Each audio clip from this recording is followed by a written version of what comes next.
Okay. So the coal search demand increased 2030 ki it will be 1.3 billion ல இருந்து 1.5 billion வரைக்கும் demand அதிகமா அப்படின்றது தான் ரிப்போர்ட் சொல்லுது. இது according to the economic survey of this year. So எதனால இந்த டிமாண்ட் அதிகமாகுது அப்படின்னா mainly we are using for iron and steel industry, manufacturing பண்றதுக்கு we are using, and then we are using for power, that is thermal power plants அதிகமாக பயன்படுத்துகிறோம். மற்ற countries எல்லாமே கோல் டிமாண்டை குறைச்சிட்டு இருக்காங்க. ஆனால் நம்ம மாதிரி இருக்கக்கூடிய லைக் டெவலப்பிங் கண்ட்ரிஸ் நம்மளோட demand and power sector is increasing.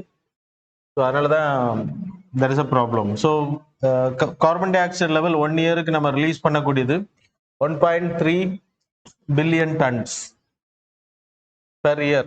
We are releasing carbon dioxide from the power plant itself. Thermal power plant ல இருந்து மட்டும் நம்ம ரிலீஸ் பண்ணக்கூடியது கார்பன் டை ஆக்சைடு.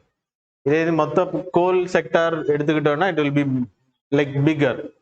இன்னைக்கு இருக்கக்கூடிய கோல் டிமாண்ட் எடுத்துக்கிட்டீங்கன்னா 955 மில்லியன் டன்ஸ். இது வந்து 2030 it will increase. And renewable எனர்ஜியில we are investing a lot. அப்படி இன்வெஸ்ட் நம்ம பண்ணாலுமே இது வந்து இன்க்ரீஸ் ஆகுது அப்படின்றது. அதுக்கான reason we are like developing country. இந்த டிரான்சிஷன் வந்து இமீடியட்டா நம்மளால பண்ண முடியாது. So we have to go for that. இந்த கோலை பொறுத்த வரைக்கும் இந்தியாவில் எந்த பகுதியில எல்லாம் எடுக்காங்க அப்படின்னா லைக் ராணிகஞ்ச் அப்படின்ற place, Raniganj. Then you having Jharia, then you having Dhanbad, and then you having Bokaro, Jharkhand. So இந்த பிளேசஸ்ல எல்லாமே அதிகமா நம்ம வந்து எடுத்துட்டு இருக்கோம் கோல். முன்னாடி வந்து கோல் இந்தியா லிமிடெட் மட்டும்தான் பண்ணிட்டு இருந்தாங்க. But now we have given to private sector too. கோல் எடுக்கிறது ரொம்ப அதிகப்படுத்திக்கிட்டோம். இது ரிஃபார்மா இருந்தாலுமே இன்னைக்கு இருக்கக்கூடிய டிமாண்ட் வந்து ரினியூவபிள் எனர்ஜி தான். Because we are like facing climate change. So அதை தடுக்கணும் அப்படின்னா we have to go for the reduction in the coal emission. So that's about the recommendation given by this article. So இது உங்களுக்கு like net ஜீரோவுக்கு நம்ம move ஆகுறது how it will benefit 2070ல 2030யோட டார்கெட் இது. 2070 போகும்போது whether we can reduce it or not அப்படின்றது தான் இந்த article will clearly explains whether நம்மளால முடியுமா அப்படின்றது. ஸோ யூபிஎஸ்சி கொஸ்டின்ஸ் கேட்கும்போது you can use these points on the economic survey. It's a valid data from the economic survey, so it will be an authenticated document. So you can mention in your answer sheet. சரியா? The next news about the SEPEC corridor. Show the map. China Pakistan economic corridor. So China Pakistan economic corridor வந்து 2013ல it was launched under the Belt and Road Initiation. So you can see the map. Xinjiang, that is Kashgar province. Xinjiang province வந்து உகூர் autonomous region of China ஓடுது. அதில் இந்த உகூர் Muslims population அங்கே அதிகமாக இருக்காங்க. So அந்த ஏரியாவை நம்ம இந்தியாவோட Pakistan occupied Kashmir, that is Shaksgam Valley, அது வழியாக தான் இந்தியாவுக்குள்ளே வருது. And then Pakistan occupied Kashmir வழியா பாகிஸ்தான் போயிட்டு அண்ட் தென் குவாதர் போர்ட் கூட கனெக்ட் ஆகும். இதுக்கு சைனா வந்து செகண்ட் ஃபேஸுக்கு வந்து அனௌன்ஸ் பண்ணியிருக்காங்க. செகண்ட் ஃபேஸ் கிட்டத்தட்ட 60 billion USD they are going to invest. China dollar வந்து இன்வெஸ்ட் பண்றாங்க. That's why it was in news. இந்த ப்ராஜெக்டை பொறுத்த வரைக்கும் பெனிஃபிட் என்ன அப்படின்னா குவாதர் போர்ட்டை கனெக்ட் பண்ணது. குவாதர் போர்ட்டை கனெக்ட் பண்றதுனால சைனாவுக்கு நீங்க Malacca straight, you people know that Singapore பக்கத்துல இருக்கக்கூடிய மலாக்கா ஸ்ட்ரைட்டை நம்ம சிங்கப்பூர் இந்தியா போன்ற கண்ட்ரிஸ் வந்து கவுண்டர் பேலன்ஸ் பண்றதுக்கு லைக் நமக்கு அங்க ஒரு போர்ட் கொடுத்துருக்காங்க, நேவல் பேஸ் அங்கே இருக்கு. ஸோ அப்படி இம்ப்ரூவ் பண்றதுனால செக் அண்ட் பேலன்ஸுக்காக நம்ம அந்த கவுண்டர் ஸ்ட்ராட்டஜிக்காக அதை வச்சிருக்கோம். சப்போஸ் அதை நீங்க பிளாக் பண்ணிட்டீங்க அப்படின்னா China can access to Indian Ocean via this route for trade. அப்ப சைனாவை நீங்க எந்த இடத்துலயும் தடுக்க முடியாது அப்படின்றது. இப்போ சைனா இந்த ரூட்டை வந்து பாகிஸ்தான் ப்ரொவைட் பண்றதுனால they are giving lot of investments, power செக்டார்ல இன்வெஸ்ட்மெண்ட் கொடுக்குறாங்க. ஸோ இதனால it's a benefit for India too. எப்படி பெனிஃபிட் ஆகும் அப்படின்னா இப்போ இந்த ஏரியா எல்லாமே வந்து உங்களுக்கு அண்டர் டெவலப்டு ஏரியாஸ். கோதர் போர்ட்டுக்கு அந்த ரெட் லைன் போகுது இல்லையா, இது எல்லாமே பாகிஸ்தான் ஆக்குபைட் காஷ்மீர் ஏரியா எல்லாமே புவர்டு ஏரியா. இளைஞர்கள் அதிகமாக டெரரிசத்தில் ஜாயின் பண்ணுறதுக்கான ரீசன் வந்து அங்கே ஜாப் கிடையாது. ஆப்கானிஸ்தானில் இன்னைக்கு பாவர்ட்டி பீப்புள்னும், அது மாதிரி பாகிஸ்தான்லேயும் டெரரிசத்துக்கு அதிகமாக ஃபண்டிங் கிடைக்கிறதுனால தான் most youths are recruited for terrorism. இப்போ இந்த கம்பெனிஸ் அதிகமாக சைனாவோட இன்வெஸ்ட்மெண்ட் அங்கே வர்றதுனால நமக்கு இருக்கக்கூடிய ஒரே பாசிட்டிவ் திங், அந்த ஏரியா டெவலப் ஆகும். டெவலப் ஆகிறதுனால the youths will engage in the economic activities. So automatically இந்தியாவை ஜிகாதிஸ்ட் வந்து கம்மியாவாங்க, குறையாது. ஜிகாதிஸ் ஆக்டிவிட்டீஸ் வந்து ஃபுல்லாக நம்ம தடுக்க முடியாது இதனால, ஆனால் கம்மியாகும் ஆக்டிவிட்டீஸ். ரெக்ரூட்ஸ் வந்து கிடைக்காது, யங்ஸ்டர்ஸ் வந்து கிடைக்க மாட்டாங்க. That's only benefit for India. Pakistan occupied Kashmir எடுக்கிறது இட்ஸ் நமக்கு அது ஒரு பெரிய பாதிப்புன்னு சொல்லலாம். அதுக்கான ரீசன் என்ன அப்படின்னா, சாக்ஷா வேலை வழியா இந்தியாவுக்குள்ள வராங்க. இந்தியாவோட Pakistan occupied Kashmir area it's a disputed area between India and Pakistan. So அதை வந்து சைனாவுக்கு இப்போ பெல்ட் அண்ட் ரோட் இனிஷியேஷன் கொடுக்கறதுனால 3 countries is getting conflicted in this area. So these are the problems between China, India and Pakistan. So that you have to know. The next news, Anemia Mukt Bharat. So 2018 we created a strategy that is Anemia Mukt Bharat 6x6x6 strategy, which means 6 category people வந்து target பண்றது. That is children from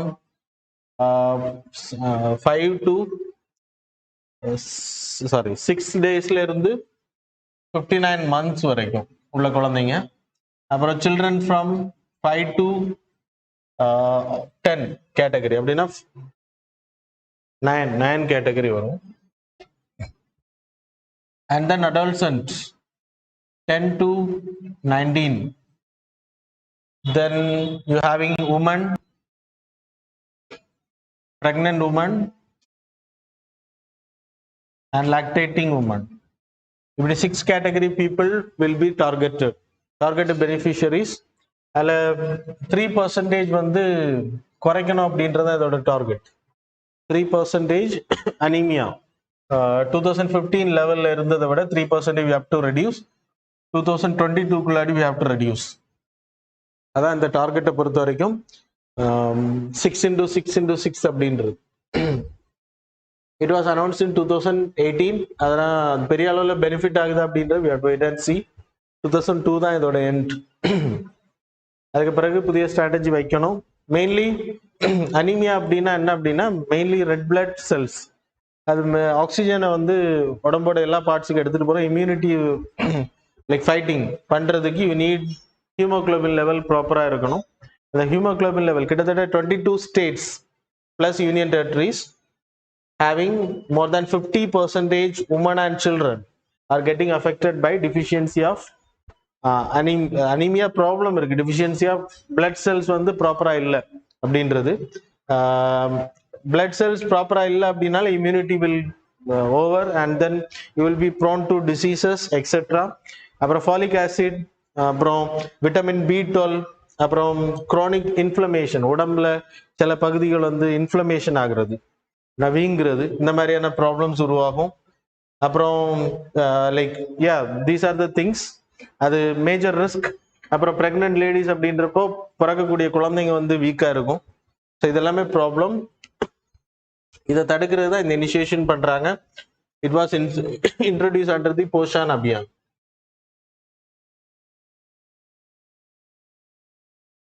so that's all. So எதுக்கு பண்ணணும் அப்படின்றத சொல்லியிருக்கேன். So you have to see, study from the notes. The PDF will be available. அப்புறம் 4th news வந்து Asiatic wild dogs இல்லைன்னா dholes அப்படின்பாங்க. ஏசியாட்டிக் வைல்ட் டாக்ஸை பொறுத்த வரைக்கும் central Asia, India, southern Russia, south east Asian கண்ட்ரீஸ்ல இதோட பாப்புலேஷன் வந்து ரொம்ப பாப்புலராகவே இருக்கு. Mainly Asiatic wild dog. So இதை பொறுத்தவரை IUCN status you people have to see, that is endangered category. Then you have sites, appendix 2. Then Wildlife Protection Act 1972 appendix 2 தான். schedule 2, sorry, appendix இல்ல schedule 2 கேட்டகரியில வருது. இது protection status for the Asiatic wild dog. இதோட population வந்து central Asian area, that is பமீர் area, ரொம்ப grassland area, higher mountain ஏரியால இது முன்னாடி இருந்திருக்கு. ஆனா இப்போ கிட்டத்தட்ட 30 வருஷத்துக்கு பிறகு திருப்பியும் அதோட விசினிட்டி அங்க இருக்கு அப்படின்னா அதோட பாப்புலேஷன் அங்க இருக்கு அப்படின்றத ரிப்போர்ட் பண்ணியிருக்காங்க. டைகரை மாதிரி apex predator of the food chain. So இது அழிஞ்சு போறதுக்கான மெயின் ரீசன் வந்து இதோட ப்ரே வந்து அதிகமா பாதிக்கப்படுறது. அப்புறம் இது காடுகள் அதிகமா இருக்கும், கிராஸ்லேண்ட் எக்ஸெட்ரா. ஸோ அந்த ஹேபிடேட் வந்து டிஸ்ட்ரக்ஷன் ஆகுறது இட்ஸ் அ ரீசன். ஸோ இது மட்டும் தெரிஞ்சுக்கோங்க, இந்த ப்ரொடெக்ஷன் ஸ்டேட்டஸ் தெரிஞ்சுக்கோங்க, எந்த ஏரியாலலாம் இருக்கும் அப்படின்றது தெரிஞ்சுக்கோங்க. அண்ட் தென் இப்போ பமீர் அந்த ஏரியால இப்போ அதோட விசினிட்டி வந்திருக்கு அப்படின்றத சொல்றாங்க. பாப்புலேஷன் டிக்ரீஸ் ஆகுறதுக்கான ரீசன் 3 ரீசன் போட்டிருக்காங்க. ஒன்று வந்து ஆன்கோயிங் ஹேபிடேட் லாஸ், அப்படின்னா deforestation, then depletion of prey base. So அதோட அது எதை டிபெண்ட் பண்ணியிருக்கோ அந்த உணவு வந்து கிடைக்காம இருக்கிறது, people no hunting. And then life stock predation category. So mainly நம்ம வீடுகளில் வளர்க்கக்கூடிய கோட்ஸுக்கு எல்லாமே you are injecting medicines. So அது வந்து பெரிய டிஃபெக்டா இருக்கு. அவங்களுக்கு வல்ச்சர்ல இருந்துச்சு diclofenac, it's a poisonous for the vulture. So அதே மாதிரி இதுக்கும் பாதிப்பை உருவாக்குது அப்படின்றதுனால தான், இதனால தான் டிஸ்ட்ரக்ஷன் இருக்கு அப்படின்ற இந்த ஆர்டிகிள் சொல்றாங்க. The next news about the TRIPS, trade related intellectual property rights. அதில் நியூஸ் எதனால அப்படின்ற ஃபர்ஸ்ட் சொல்லிடுறேன். ட்ரிப்ஸ் அப்படின்ற trade related intellectual property rights.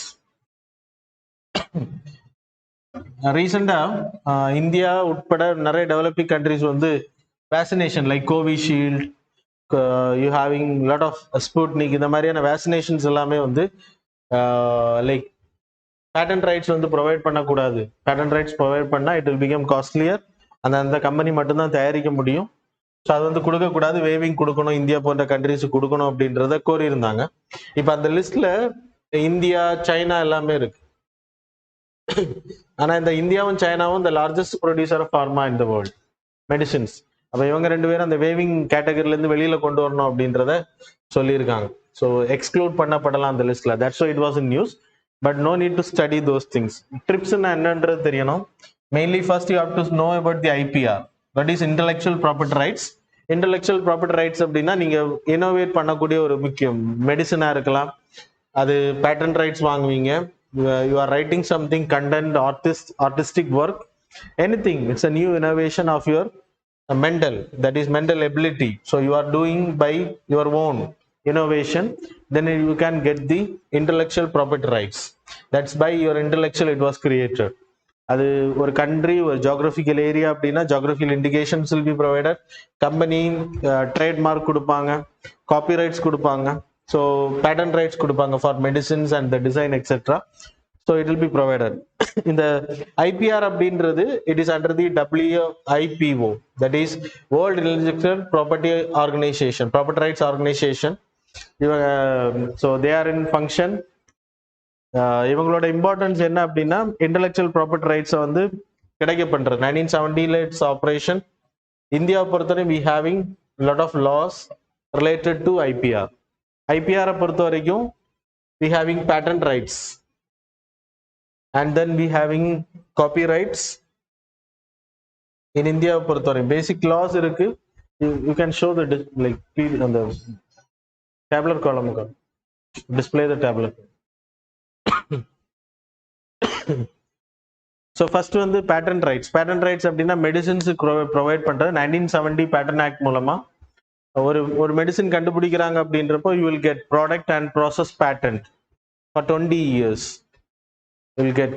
அப்போ யூஎஸ் போன்ற கண்ட்ரீஸ்க்கு வந்து it's less like less than 20 years, that is below 10 கேட்டகரியில தான் வரும். ரொம்ப 10 இயருக்கு மேல கொடுக்க மாட்டாங்க பேட்டன்ட் ரைட்ஸ். ட்ரேட்மார்க் அப்படின்றது சிம்பிள்ஸ், லோகோஸ், இப்போ you having Apple symbols etcetera, அது ட்ரேட்மார்க் ஃபார் 10 years, அப்புறம் ரினியூவல் பண்ணிக்கணும். ஜியோகிராபிக்கல் இண்டிகேஷன்ன்றது it is also intellectual property rights கேட்டகரியில் ஒரு குறிப்பிட்ட பொருள் ஒரு குரூப் ஆஃப் பீப்புள் பண்றாங்க, ஒரு கிராமம் பண்ணுது, ஒரு சொசைட்டி பண்றாங்க அப்படின்றப்போ they will get அது கல்டிவேஷனா இருக்கலாம், கேண்டிகிராஃப்ட்ஸா இருக்கலாம், ஆர்டிஸ்டிக்கல் ஒர்க்ஸா இருக்கலாம், எவ்ரிதிங். அதுவும் டிபிஐஐடியில் இன்டர்னல் ட்ரேட் கீழே வருது, commerce and industry 10 years you will get. அதுக்கப்புறம் ரினியூ பண்ணிக்கலாம், renewal process is there. Then copyrights அப்படின்ற புக்ஸ் எழுதுறீங்க, லிட்டரரி ஒர்க்ஸ் பண்றீங்க, ஆர்டிஸ்டிக் ஒர்க்ஸ் பண்றீங்க, மியூசிக் எக்ஸெட்ரா. ஸோ இதுல நீங்க லைக் என்ரோல் பண்றீங்க, you will get the rights அப்படின்றப்போ 60 yearsக்கு வந்து உங்களுக்கு அந்த ரைட்ஸ் கிடைக்கும். அது வரைக்கும் வேற யாரும் காப்பி பண்ண முடியாது, ஒரு வாட்டி நீங்க வாங்குறது. டிசைன்ஸ் அப்படின்றது 3D 2D டிசைன்ஸ், கலர்ஸ் நீங்க பண்றது. யூ ஹேவிங் ஆடி காருக்கு டிசைன்ஸ் இருக்கு, அதே மாதிரி ஆப்பிளுக்கு you having Apple phones you having designs. அதனாலதான் சாம்சங்கும் ஆப்பிளுக்கும் டிஸ்பியூட்ஸ் இருந்துச்சு. ஐபிஆர் அவங்களோட இனோவேஷன்ல அவங்க சைன் பண்ண, Samsung paid a lot for the purpose. And then இது வந்து 10 years கிடைக்கும், எக்ஸ்ட்ரா வந்து 5 years கிடைக்கும், அப்புறம் ரினியூ பண்ணிக்க. பிளான்ட் வெரைட்டிக்கு அதே மாதிரி இருக்கு. Then semiconductors it will come under design also, circuit design. So இது எல்லாமே வந்து patent rights category, like IPR கீழே வருது. லைக் பேட்டன் ரைட்ஸ் அப்படின்ற டிசைன் அண்ட் ப்ராடக்ட் ப்ராசஸுக்கு, ப்ராடக்ட்டுக்கும் ப்ராசஸிங் கிடைக்கக்கூடியதான் பேட்டன் ரைட்ஸ் அப்படின்றது. இப்போ இதுல இருக்கக்கூடிய ப்ராப்ளம் என்னன்னா எவர் கிரீனிங் ப்ராசஸ். எவர் கிரீனிங்னா என்னது, ஒரு ஒரு ஒரு ஃபார்முலாவில் சின்ன சேஞ்சஸ் பண்ணி கொண்டு வருவாங்க. இப்போ example apple phone you having 20 years கொடுக்குறாங்க அப்படின்றப்ப அடுத்த வாட்டி என்ன பண்ணுவாங்க, ஒரு சின்ன அப்டேஷன் மட்டும் பண்ணி அதே ஃபோனை கொண்டு வருவாங்க. And then you having car, நம்ம லைக் ஆடி கார் எடுத்துக்கிட்டிங்கன்னா you having lot of serieses. Same சீரீஸை திருப்பி என்ன பண்ணுவாங்க, ஒரு சின்ன ஹெட்லைட்டில் ஒரு சின்ன சேஞ்ச் பண்ணி, இல்லைன்னா லைக் பேக் லைட் டெயில் லைட்ஸ்ல ஒரு சின்ன சேஞ்ச் பண்ணி கொண்டு வருவாங்க. அது எவர் கிரீனிங். அதான் கிளிவாக் லைக் மெடிசன்ல நமக்கு இஷ்யூ இருந்துச்சு, கேன்சர் ட்ரக் வந்து கிட்டத்தட்ட ஒன் மந்த்துக்கு they have to spend lakh of rupees. சரியா, அது இன்னைக்கு கம்மியான ரேட்ல 10,000 ரூபாய் 5,000 ரூபாய் ரேட்ல ஜெனரிக் மெடிசனா இந்தியாவில் தயாரிச்சுட்டு இருக்கோம், அவங்க எவர் கிரீனிங் கேட்டகரியில போனதுனால. And you having a compulsory licensing, அதுவும் ஒரு இஷ்யூ தான். இந்தியா வந்து largest producer of generic medicine. ஃபார்மாலின் டாப் 3rd கேட்டகரியில் வரும். அண்ட் ஜெனரிக் மெடிசன்ல we are the toppest in the world. அப்போ யூஎஸ் போன்ற கண்ட்ரிஸ் வந்து இந்தியாவோட ட்ரேட் பண்றதை நார்மலா வச்சுக்க மாட்டாங்க. இப்போ like you having lot of vaccination, Sputnik etcetera. India என்ன பண்ணோம்னா கம்பல்சரி லைசன்சிங்ன்ற பேர்ல they will release it, they will give permission for the private companies to make it. Patent rights வாங்கியிருந்தாலும் அதை தயாரிக்கிறதுக்கான உரிமை இந்தியா போன்ற கண்ட்ரிஸுக்கு இருக்கு, because we having lot of like infected patients. அது மாதிரி எய்ட்ஸுக்கு anti retroviral therapy we are producing as a generic medicine. Even we are supplying for other countries to US and then African countries, நிறைய countries நம்ம provide பண்ணிட்டு இருக்கோம் generic medicine கேட்டகரியில். யூஎஸ்க்கு நம்ம provide பண்ணிட்டு இருக்கோம். ஆனால் நமக்கு இதுல கண்டென்டர் யார் அப்படின்னா யூஎஸ் தான். WTL நம்ம மேல கேசஸ் ஃபைல் பண்றது எல்லாமே. So that is more important, compulsory licensing category. So these are the things you people have to study. மற்ற நியூஸ் வந்து அவ்வளோ இம்பார்ட்டன்ட் இல்லை. Then 6th news about the criminalization of politics. Criminalization of politics in the sense you people having criminals in the political. இப்போ இன்னைக்கு MPs MLAs இருக்கிறவங்க, பஞ்சாயத்து எலெக்ஷன்ஸ்ல ஜெயிச்சவங்க, இவங்க எல்லாமே வந்து if they having nexus with the like criminals, then it is called as criminalization of politics. Nexus இருக்கும்போது ஆட்டோமேட்டிக்கா என்ன ஆகும், திடீர்னு ஒரு நாளைக்கு அவங்களே எலெக்ஷனுக்கு வருவாங்க, அவங்கள்ட்ட நிறைய காசு இருக்கும். So they will spend money and then ஃபுல்லா கரப்டடா தான் இருக்கும்.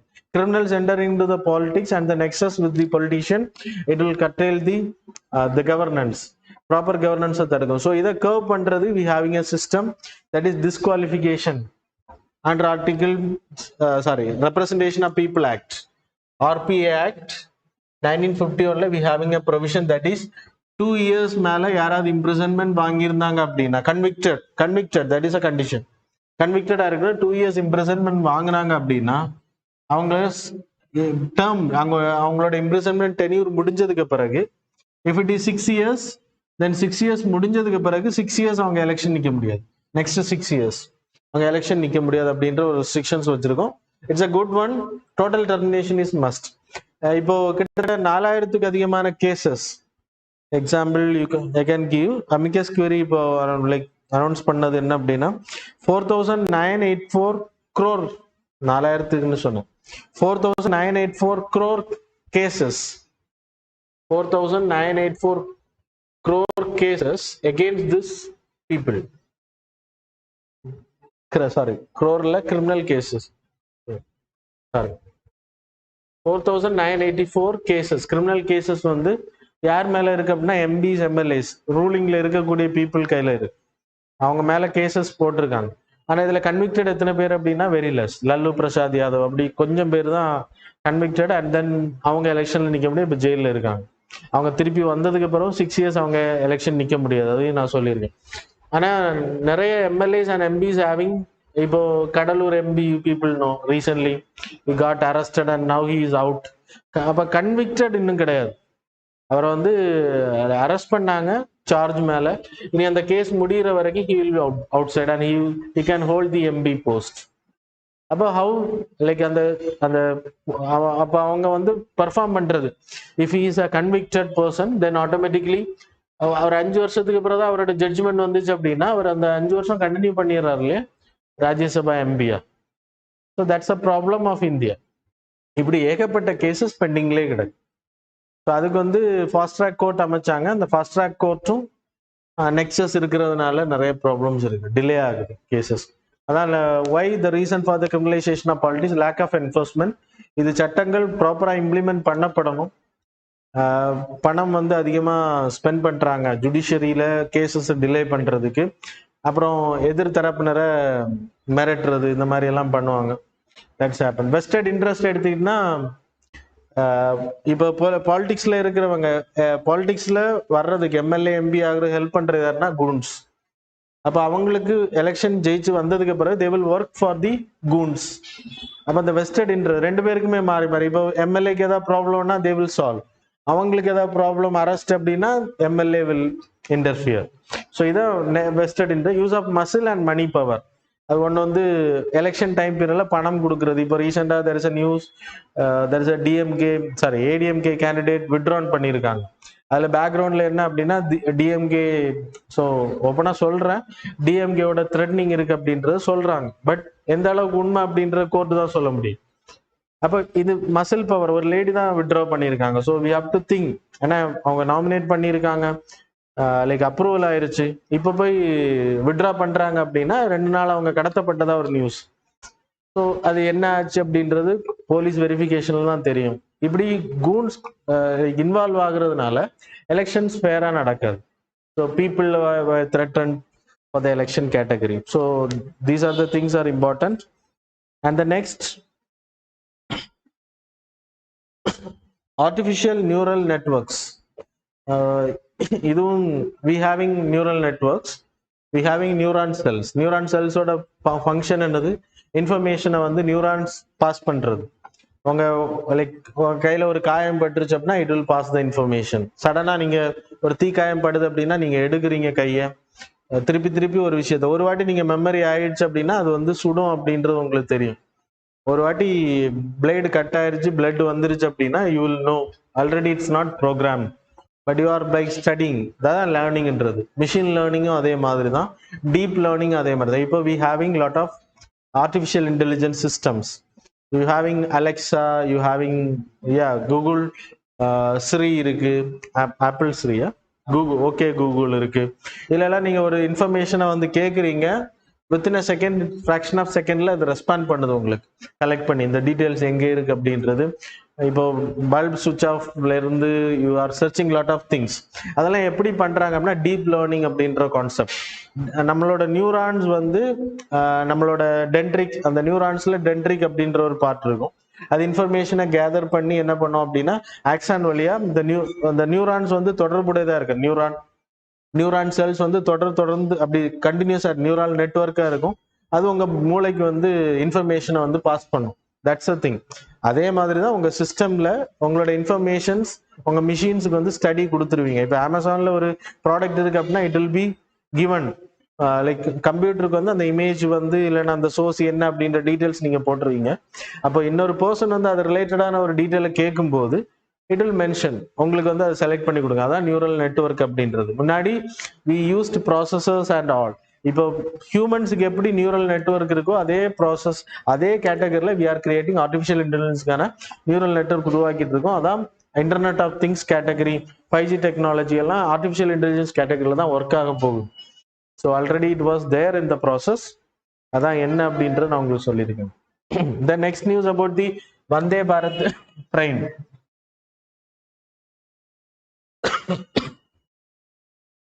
ரீசன்ட் பட்ஜெட்ல 400 ட்ரெயின்ஸ் வந்து அனௌன்ஸ் பண்ணாங்க. அதுக்கான ரீசன் என்ன அப்படின்னா 2018ல it was introduced as a new project, that is one train 18 அப்படின்னு அனௌன்ஸ் பண்ணாங்க. ஐசிஎஃப்ல தான் அது பண்ணாங்க, integrated coach factory, that is Perambur, தமிழ்நாட்டில் தான் அது டிசைன் பண்ணப்பட்டுச்சு. And then it was name to Vande Bharat. ரெண்டு இடத்துல அதை பைலட் ப்ராஜெக்ட் இன்ட்ரடியூஸ் பண்ணாங்க, Delhi to New Delhi to Varanasi and then New Delhi to Katra. இந்த ரெண்டு இடத்துலயும் இந்த ப்ராஜெக்ட் வந்து சக்சஸ். ஒரே ஒரு ஆக்சிடென்ட்ஸ் மட்டும் இருந்துச்சு ஃபெயிலியர்னால. மற்றபடி இது ப்ராப்ளம் கிடையாது. கிட்டத்தட்ட 2023 you will have more 60 trains பக்கத்துல. இப்போ 2 ட்ரெயின்ஸ் தான் ஃபங்க்ஷன்ஸ்ல இருக்கு, 2 ஆப்ரேஷன் தான் இருக்கு. 16க்கு மேல 16 காருக்கு மேல வரப்போகுது வெஹிக்கிள். இதை பொறுத்த வரைக்கும் you having engines, separate engines வந்து இப்போ இருக்கக்கூடிய கன்வென்ஷனல் ரயில்வேல இருக்கு. ட்ரெயின்ஸ்ல எல்லாமே கன்வென்ஷன் இன்ஜின்ஸ் பயன்படுத்துறாங்க. இது வந்து bullet train and metro train மாடல்ல.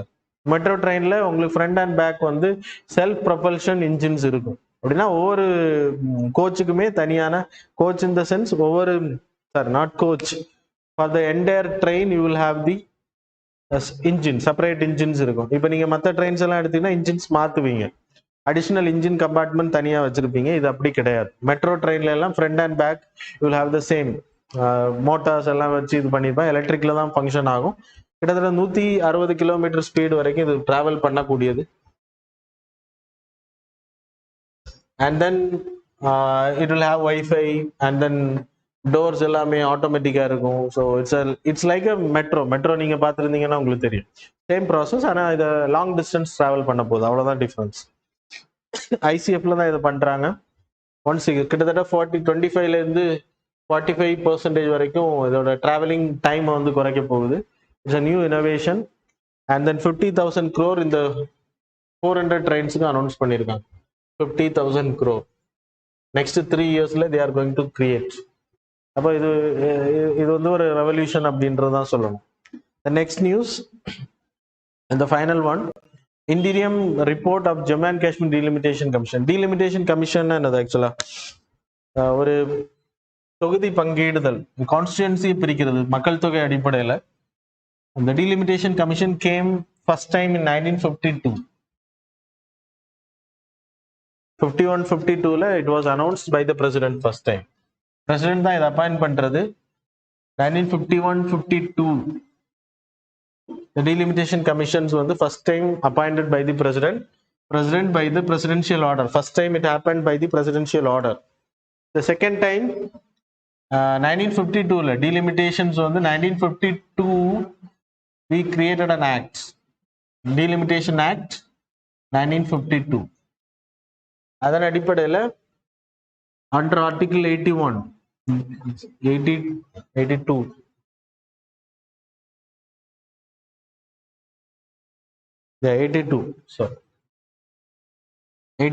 and article 170 the president இது ஸ்டேட்டுக்கு 170, இது வந்து சென்ட்ரல். இது Lok Sabha கான்ஸ்டிடுவன்சியை பிரிக்கிறதுக்காக. The president will appoint a delimitation commission. இந்த delimitation commission பாப்புலேஷன் அடிப்படையில் delimitation பண்ணுவாங்க. நம்ம இது வரைக்கும் 4 வாட்டி பண்ணியிருக்கோம். 1952க்கு பிறகு 62 and then 1973 63 73 then 83 and then you having 1993 பண்ணல, sorry 2002 83 2002 52 63 73 and 2002 இந்த கேட்டகரியில தான் பண்ணியிருக்கோம். 4 வாட்டி தான் பண்ணியிருக்கோம். லாஸ்ட் டைம் நடந்து வந்து 2001 சென்சஸ் அடிப்படையில். ஆக்சுவலாக டீலிமிட்டேஷன் எப்படி பண்ணுவாங்கன்னா எவ்ரி சென்சஸ் முடிஞ்சதும் இந்த டீலிமிட்டேஷன் பண்ணுவாங்க. பாப்புலேஷன் அடிப்படையில் தொகுதிகளை பிரிப்பாங்க. Constituencies will be changed. ஆனா 1971 சென்சஸ் அடிப்படையில் தான் இப்போ இருக்கக்கூடிய Lok Sabha and Rajya Sabha constituency was separated. Rajya Sabha வராது, நான் I am talking about Lok Sabha. State லெவல்ல 2001 எலெக்ஷன் சென்சஸ் அடிப்படையில் பண்ணியிருக்காங்க, ஸ்டேட் அடிப்படையில். ஆனால் சென்ட்ரல் வந்து 1971. ஏன் அப்படின்னா ரீசன் வந்து தமிழ்நாடு, கேரளா, இந்த சதர்ன் ஸ்டேட்ஸ் வந்து பாப்புலேஷன் லெவலில் they went down. We controlled the population. Northern states like UP, Bihar, they having soaring population still now. Population ரொம்ப ஹையா போயிட்டே இருக்கு, அவங்க இன்னும் கண்ட்ரோல் பண்ணல. அப்ப பாப்புலேஷன் அடிப்படை நீங்க கான்ஸ்டிடுவன்சி பிரிச்சிங் அப்படின்னா UP will have more seats. இன்னைக்கு யூபி தான் அதிகமா இருக்கு seats. Bihar will have more seats in the Lok Sabha. We will have less seats. அதனால தான் 1971 வச்சிருக்காங்க. ஆனா இனி வரக்கூடிய 2021 அந்த சென்சஸ் இன்னும் ரிலீஸ் பண்ணப்படலை. அப்போ டீலிமிட்டேஷன் பண்ண வேண்டிய கட்டாயத்தில் கரண்ட் கவர்மெண்ட் இருக்காங்க. அப்படி பண்ணால் என்ன ஆகும் அப்படின்ற we have to wait and see. So anyway இது டீலிமிட்டேஷன் நான் சொன்னேன். இனி reservation of seats, SC, ST, இது எல்லாமே recommended by the delimitation commission. சரியா? And the president will appoint. எப்படி அப்பாயிண்ட் பண்ணாங்கன்னா supreme court judge, retired supreme court judge ஒரு ஆள் அப்பாயிண்ட் பண்ணுவார், சுப்ரீம் கோர்ட்டோட ஜட்ஜ். அப்புறம் chief election commissioner present, and then state election எந்த ஸ்டேட்ல பண்றாங்களோ அந்த ஸ்டேட் எலெக்ஷன் கமிஷனர். இந்த 3 பேர் சேர்ந்து தான் பண்ணுவாங்க. இப்போ ஜம்மு அண்ட் காஷ்மீர் வந்து 370 மூலமா 370 வந்து அப்ரகேட் பண்ணப்பட்டுருச்சு. ஸோ ஜம்மு அண்ட் காஷ்மீர், லடாக் அப்படின்ற 2 யூனியன் டெரிட்டரி உருவாக்கியிருக்கோம். இப்போ ஜம்மு அண்ட் காஷ்மீர்ல we having legislative assembly, chief minister இருப்பாங்க. சரியா? Union territory with the legislative assembly. 3rd வருது Puducherry, and then Delhi already we having. இப்போ ஜம்மு அண்ட் காஷ்மீர் வந்து புதுசாக உருவாக்க போறாங்க. லடாக் வந்து union territory, no need to have the state legislative assembly எல்லாம் கிடையாது. ஆனால் ஜம்மு அண்ட் காஷ்மீருக்கு we will have the state legislative assembly.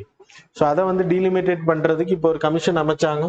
அந்த கமிஷன் வந்து ரிப்போர்ட் கொடுத்துருக்காங்க, இடைக்கால ரிப்போர்ட் கொடுத்துருக்காங்க. இனி இது செஷன்ஸ் எல்லாம் மூவ் பண்ணப்பட்டு சேஞ்சஸ் வரும். ஆல்ரெடி ஜம்மு அண்ட் காஷ்மீர்ல எத்தனை சீட்ஸ் இருந்துச்சு அப்படின்னா 87. கரெக்டா? ஜம்மு அண்ட் காஷ்மீர்ல Kashmir you had 80 seats, 87 seats, and the Jammu you had 37 seats already முன்னாடி இருந்து லெஜிஸ்லேட்டிவ் அசம்பிளில. அதுக்கப்புறம் லடாக் வந்து 4 seats இருந்துச்சு ஃபார் லடாக். இப்போ லடாக் வந்து இட்ஸ் நாட் அ பார்ட். அப்புறம் Pakistan occupied Kashmir we are treating as an Indian territory. அவங்களுக்கு வந்து ஒரு 24 seats வந்து அது ஃபில் ஆகாது, சும்மா காலியா இருக்கும். அது ஏன் நம்ம வச்சிருக்கோம் அப்படின்னா, இல்லைன்னா பாகிஸ்தானுக்கு கொடுத்த மாதிரியே கணக்குல வந்து. அதனாலதான் அந்த பிளேஸுக்கும் we are announcing 24 seats. 87, 37 and the 4. இப்போ 4 கிடையாது. இப்போ இந்த 2க்கும் தான் இப்போ சீட்ஸ் அனௌன்ஸ் பண்றாங்க. அதுல 87ல இருந்து அதை 90 மாத்துறாங்க, 37ல இருந்து இதை 43 மாத்துறாங்க. இவ்வளவு ரெக்கமெண்டேஷன்ஸ் கொடுத்துருக்காங்க, 90 and 43. அதுல SC category you can see on the PDF. SC கேட்டகரியில் 7 ஹிந்து பீப்புளுக்கு வந்து ரிசர்வேஷன். SC Hindu people. நாங்கள் முஸ்லீம் பாப்புலேஷன் அதிகம். அது நான் சொன்னேன் உங்களுக்கு, எஸ்சி எஸ்டி ரிசர்வேஷன் இவங்க தானே சொல்லுவாங்க அப்படின்றது. ஆனால் அக்செப்ட் பண்ணாத பார்லமெண்ட் அண்ட் த பிரசிடென்ட். புரியுதா? அப்புறம் எஸ்டிக்கு வந்து 9 seats. எஸ்டி யாருன்னா ட்ரைபல் பீப்புள். ஜம்மு அண்ட் காஷ்மீர்ல we having lot of tribal people, that is Gujjars, Bakarwal இன மக்கள் அதிகமாக இருக்காங்க. ஸோ அவங்களுக்கு வந்து பக்ரியால் இன மக்கள், அவங்களுக்கு வந்து 9 seats வேர் கிவன். ஸோ இதான் ஜம்மு அண்ட் காஷ்மீரோட டீலிமிட்டேஷன். இது வந்து 100% அத்தன்டிகேட்டட் இன்னும் ஆகலை. சரியா? ஸோ இது ரெக்கமெண்டேஷன்ஸ் தான், இன்னும் அது லைக் அக்செப்ட் பண்ணப்பட்டதான். we will come to know. So that's all about today's current affairs. So now we will see the question answer session. So already உங்களுக்கு சொல்லியிருக்கேன், previous year current affairs, previous date last Saturday நடந்த current அஃபேர்ஸ்ல இருந்து you will have questions today. நாளைக்கு இன்னைக்குள்ள current அஃபேர்ஸ்ல இருந்து questions இருக்கும். People can answer in live after the like dictations. I'll give the answers. Question number 1. So which of the following statements regarding globally important agricultural heritage system are correct? Which of the following statements regarding globally important agricultural heritage systems are correct? Options, statement number 1, GAAHS was started by FAO, Food and Agricultural Organization. Then statement number 2, Kutanad below sea level farming system was a recognized GAAHS site in India. So options are A1 only, B2 only, C both, D neither. So do answer.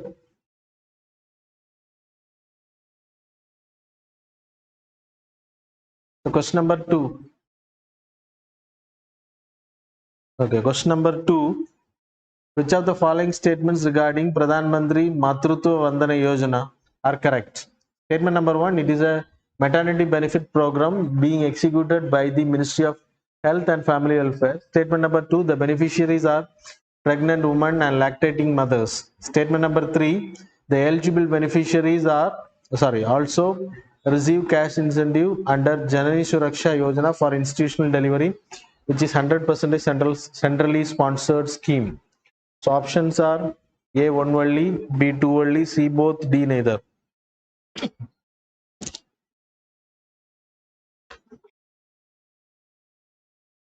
Make some visible colors, na? It's dull colors. Okay.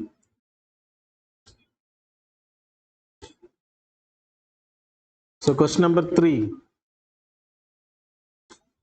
Question number 3. Which of the following wetlands belong to Ramsar sites? Statements are: statement number 1, Gabartal wetland.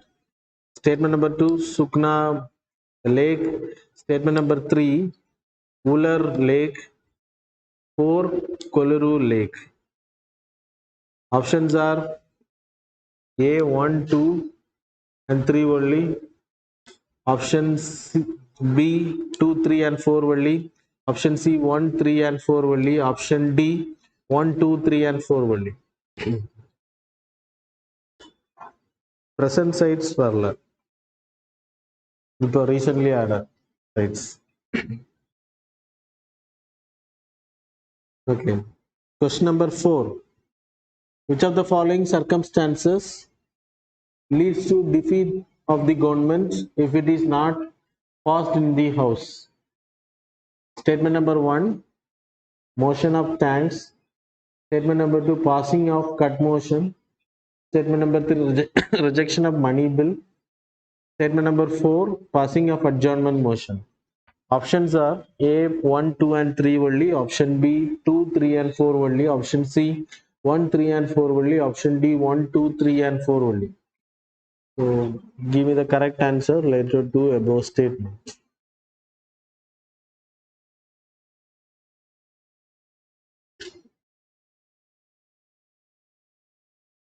So question number 5.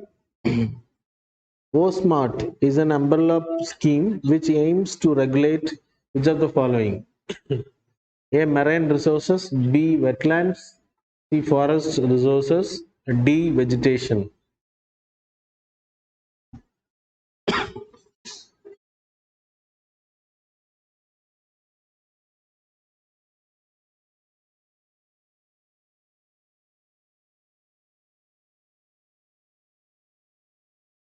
இப்பதான் வந்திருக்கு.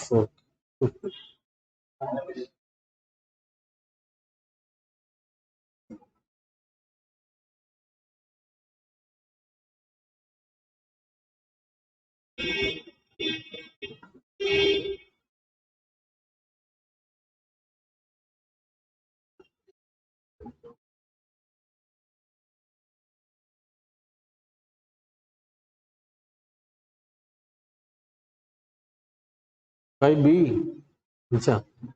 Okay. So now I will dictate the answers. Okay, no problem.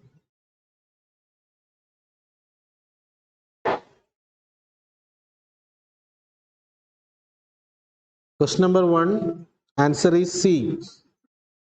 That is both 1 and 2. Question number 2, answer is B. 2 and 3 only.